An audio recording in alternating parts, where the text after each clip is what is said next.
Qu'est-ce que c'est que la France-Afrique? La France-Afrique, c'est ce qui a été mis en place en 1960, au moment où De Gaulle, à cause de la pression de l'histoire, a dû accorder l'indépendance aux pays d'Afrique. Il a à ce moment-là décrété une nouvelle légalité internationale, l'indépendance. Et en même temps, il a chargé son bras droit, Jacques Foccart, de faire exactement l'inverse. Pour 3 ou 4 raisons. D'abord, pour maintenir le rang de la France à l'ONU avec un cortège d'États clients, pour maintenir l'accès aux matières premières stratégiques, le pétrole, l'uranium, ou aux matières premières juteuses comme le bois, le cacao, etc., pour maintenir le financement de la vie politique, parce que je vous parlerai tout à l'heure des chiffres de détournement de la rente pétrolière ou du bois, etc., ça représente des centaines de milliards. Et les affaires dont on vous parle en France, ce sont des lotos paroissiaux par rapport aux financements politiques qui viennent de l'Afrique. Alors, ça c'était la troisième raison. Et la quatrième, qui m'est apparue plus récemment à travers un certain nombre de travaux historiques, c'est le rôle de sous-traitant de la France dans la guerre froide au service du camp occidental, c'est-à-dire empêcher une partie de l'Afrique de basculer du côté du camp communiste. Donc, pour ces 4 raisons, De Gaulle demande à Jacques Foccart de faire exactement l'inverse de ce qu'il dit. Alors, c'est là qu'il faut comprendre le problème. C'est que si on décrète une nouvelle légalité internationale et qu'on fait exactement le contraire, ce qu'on fait est illégal, ne peut être fait que de manière occulte, cachée. Et c'est pour ça que toutes ces relations franco-africaines sont très majoritairement cachées aux yeux du public, parce qu'elles sont inavouables, puisque la nouvelle légalité, c'est l'indépendance. Autrement dit, la France-Afrique, c'est comme un iceberg. Vous avez 10% d'émergés, la France, patrie des droits de l'homme, meilleure amie de l'Afrique, généreuse, etc., toute une face immaculée dans la relation franco-africaine, et vous avez 90% d'immergés, qui est la réalité profonde de la réalité franco-africaine, qui est le système mis en place par Jacques Foccart et qui visait à maintenir la dépendance. Quels étaient ces moyens inavouables? Je vais très vite parce que je voudrais ensuite passer à l'actualité et puis aux enjeux actuels. Quels étaient les moyens parallèles, illégaux, inavouables de tenir cette relation franco-africaine? Le premier, ça a été de faire un grand ménage pour choisir des chefs d'État amis de la France, souvent d'ailleurs avec la nationalité française, parfois tout simplement des agents des services français comme Omar Bongo, qui vivent souvent en France d'ailleurs, tous ces gens-là. Donc on a choisi des proconsuls à la peau noire. On les a choisis comment? D'abord par une guerre civile épouvantable au Cameroun, qui a fait entre 100 000 et 400 000 morts, une guerre digne du Vietnam qui ne figure dans aucun manuel d'histoire. Ensuite, en assassinant les chefs d'État légitimes élus par la population, comme Sylvanus Olympio au Togo, qui a été assassiné par 4 sergents-chefs revenant de la guerre d'Algérie, dont l'un d'entre eux est toujours au pouvoir, et Yadema, tout cela sous la supervision de l'officier français qui était chargé d'assurer sa sécurité. Barthélemy Boganda, par exemple, le centrafricain, est mort dans un accident d'avion suspect, donc on a fait un grand ménage.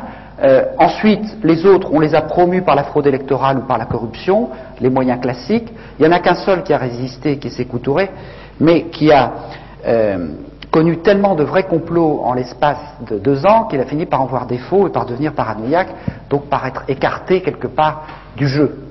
Donc, on a mis en place un certain nombre de chefs d'État amis et on a pu tenir ce système par un ensemble de mécanismes parallèles que je n'ai pas beaucoup le temps de décrire, mais sur lesquels on reviendra si vous voulez. C'est une présence mercenaire, mais ces mercenaires comme Bob Denard, c'était déjà des vrais faux mercenaires, puisque chaque fois qu'il avait un procès, l'ensemble des services secrets venait dire « mais monsieur Denard travaille pour nous, ce n'est pas un mercenaire, c'est un corsaire de la République ». Donc on voit bien que c'était des moyens occultes qui en fait ne trompaient pas grand monde.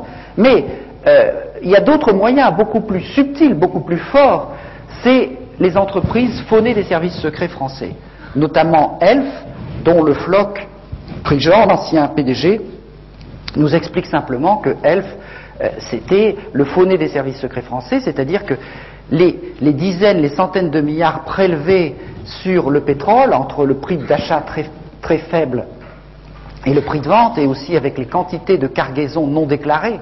Une cargaison non déclarée, ça fait chaque fois 150 millions de francs. Bon, tout cet argent a permis de mener un certain nombre d'actions secrètes, par exemple la guerre de la France contre le Nigeria, cette fameuse guerre du Biafra pour conquérir la partie pétrolière du Nigeria, mais aussi tout un tas de coups d'État, de guerres civiles, de trafic d'armes, dont je vais vous parler tout à l'heure. Et tout cela a été alimenté par un certain nombre de circuits financiers parallèles, par les surfacturations des gros chantiers, par un certain nombre de petites entreprises de sécurité dans l'environnement pétrolier qui faisaient payer 3 fois leurs prestations et qui étaient dirigées par des gens comme Denard. Donc la différence servait à leurs bonnes œuvres. Ou bien les missions de coopération, nous en avons eu la preuve, avaient des petites sociétés barbouzardes qui leur facturaient 3 fois le prix pour se mettre de côté la différence et puis pouvoir mener leurs actions parallèles. Donc on a mis tout un tas de mécanismes qui permettaient de pomper le fric, si vous voulez, des pompes à fric, qui permettaient de tirer une bonne partie de la substance de la rente des ressources africaines et de l'extraire, notamment, grâce au franc CFA. On vous dit toujours le franc CFA, c'est un cadeau fait à l'Afrique. Le franc CFA, ça veut dire colonie française d'Afrique, je vous rappelle. Bon. Le franc CFA, étant donné que c'est un franc convertible, ça permettait de manière très simple que quand on faisait un don ou un prêt à l'Afrique, eh bien l'avion repartait aussi vite de Yaoundé ou de Lomé pour aller en Suisse, et là les billets neufs, grâce à la convertibilité du franc CFA, étaient transformés en devises et partagés entre le décideur français et le responsable africain. Une partie de la dette de l'Afrique qui s'explique comme ça. Bon, mais c'est vrai, ça c'est le mécanisme le plus simple, il y en a d'un peu plus compliqué, c'est toujours le même principe. La convertibilité du franc CFA a été l'instrument le plus sûr d'extraire une grande partie des ressources de l'Afrique, et quand je parle de la rente des matières premières, il faudrait rajouter la rente de l'aide publique au développement, parce que si nous en sommes arrivés là, c'est que pendant 10 ans on s'est battu pour faire en sorte que les 40 milliards d'aide publique au développement, de nos impôts, que nous croyons servir pour l'aide publique au développement, aillent au moins en partie à destination. Et quand on s'est aperçu que ce n'était pas possible, on s'est dit, il y a quand même un vrai problème. Il y a 98% de ces 40 milliards qui servent à autre chose qu'à lutter contre la pauvreté. Il y en a la moitié qui est détournée, une autre moitié qui sert des objectifs de prestige ou de politique d'influence, et il y en a à peine 2% qui sert à lutter contre la faim ou les problèmes de pauvreté. Nous avons fait une statistique qui montre que quand vous comparez l'aide publique française par habitant avec la richesse d'exportation des pays, eh bien plus le pays est riche, plus il est aidé. Alors on ne va pas vous dire que c'est pour lutter contre la pauvreté. Plus il est pauvre, moins il est aidé. On voit bien à quoi ça sert et où va l'argent. Je n'ai pas le temps de développer ça, mais il faut bien voir que toute cette politique qui a été mise en place, donc à la fois de pillage par des moyens occultes, de présence barbouzarde. Alors chaque chef d'État avait à côté de lui un officier de la DGSE qui était chargé de veiller à la sécurité de ce chef d'État, ou le débarquer du jour au lendemain quand il avait cessé de plaire.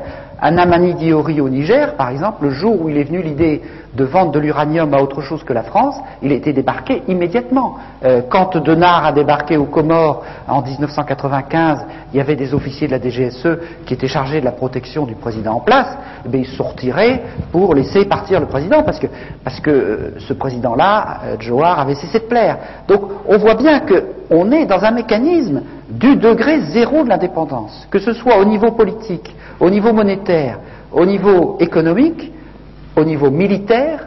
Là non plus, j'ai pas le temps de développer, mais tous les généraux, les officiers sont formés en France, recrutés, n'ont une carrière rapide que ceux qui entrent dans les cercles d'initiés, et ces généraux deviennent assez souvent d'ailleurs chefs d'État et sont dans un copinage permanent avec les réseaux militaires de la France-Afrique. Donc on est dans un mécanisme de captation de la dépendance totale. Pour vous donner un dernier exemple qui est le plus caricatural, enfin peut-être pas, mais le plus actuel, c'est ce qui se passe au niveau des élections depuis 1990. Parce que, vous comprenez, dans la mesure où on met ici en place des chefs d'État amis et on leur dit « enrichissez-vous, confondez l'argent public et l'argent privé, donnez l'exemple de la corruption ». Dans la mesure où on dit ça à ces gens-là, on comprend bien que le développement, il n'a pas été très loin. Si vous passez du service public qui restait un tout petit peu au moment des indépendances au self-service public généralisé, si vous avez cette corruption qui monte, en plus la baisse du cours des matières premières, et puis ensuite, je vous expliquerai le scandale de la dette, vous voyez bien que ces dirigeants, quand est arrivée en 1990 une incroyable poussée démocratique en Afrique, ils ne pouvaient pas dire au peuple « élisez-moi parce que je vais faire le bien et le développement du peuple ». Et à ce moment-là, ils se sont mis, et j'en dirai quelques mots, à utiliser l'arme ultime du politique, qui est l'arme du bouc émissaire, l'arme de la manipulation de l'ethnisme, en disant si vous votez pas pour moi, ce sera l'ethnie détestée qui va venir prendre la place à ma place, et c'est ce qui s'est passé exactement au Rwanda, ce qui a failli se passer en Côte d'Ivoire, et qui menace un certain nombre de pays d'Afrique. Mais pour assurer en même temps la continuation de ces régimes usés mis en place par la France-Afrique, on a trouvé une formule extraordinaire de coopération en iceberg. Mitterrand a déclaré en 1990 « Vive la démocratie en Afrique », je résume, on va vous aider, on va vous fournir des urnes transparentes, des bulletins, pour que le peuple puisse élire ses dirigeants. Alors les gens se sont mobilisés de manière incroyable autour des urnes pour empêcher qu'on les bourre jour et nuit. Ils ont voté. Ils ont voté à 70-80% pour chasser le dictateur. Et puis, en même temps qu'on faisait cette coopération à ce niveau-là, on envoyait dans la capitale, auprès des ordinateurs chargés de centraliser les résultats, des coopérants très spéciaux issus des réseaux Pasqua ou de la mairie de Paris, où en fraude électorale on est relativement adroit, et avec des logiciels un peu spéciaux, on faisait en sorte que les 80% de votes contre le tyran se transforment en 80% de votes pour le tyran, ou en 52% s'il était modeste. Donc, et cela, ça s'est passé dans 50 élections majeures en Afrique, au sud du Sahara. Il n'y a eu que 2 ou 3 exceptions au début, quand la France-Afrique a été prise par surprise au Bénin, au Congo-Brazzaville, etc.